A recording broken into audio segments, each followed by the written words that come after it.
Andhra Pradesh Bharatiya Janata party ఇక సిద్ధపడాలి. నేను నిన్నే చెప్పా, బాబు ఒక రకంగా ధమ్కి ఇచ్చాడు. తన సీట్లు అనౌన్స్ చేసేయడం ద్వారా పొత్తుకి వస్తే రండి లేతే పోండి అన్నటువంటిది అన్నది. ఇవాళ ఆంధ్రజ్యోతి రాసిన వార్త చూస్తే 4 అసెంబ్లీ 4 పార్లమెంట్ స్థానాలు ఇస్తే తీసుకుని పొత్తు పెట్టుకుంటే భారతీయ జనతా పార్టీకి అనుకూల వార్తలు ఉంటాయి.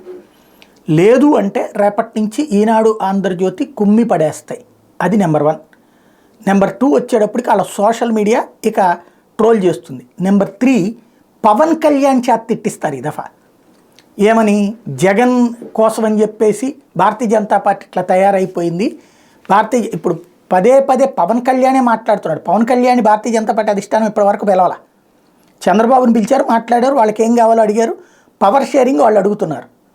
అయితే ఇక్కడ ఈయన పవర్ షేరింగ్ ఒప్పుకోలేదు. పైగా పవన్ కళ్యాణ్ ఒప్పించేసి జాగ్రత్తగా సీట్లు అనౌన్స్ చేసేసుకున్నారు. ఇప్పుడు బీజేపీ పవర్ షేరింగ్ వదిలేసి సీట్లు ఒక 4 అసెంబ్లీ 4 పార్లమెంట్ తీసుకోవడానికి సిద్ధపడితే ఓకే. లేదంటే భవిష్యత్తులో పవన్ కళ్యాణ్ని ఫేస్ చేయాల్సి ఉంటుంది. పవన్ కళ్యాణ్ చేతనే తిట్టిస్తారు చంద్రబాబు నాయుడు. అది గుర్తుపెట్టుకోవాల్సి ఉంది.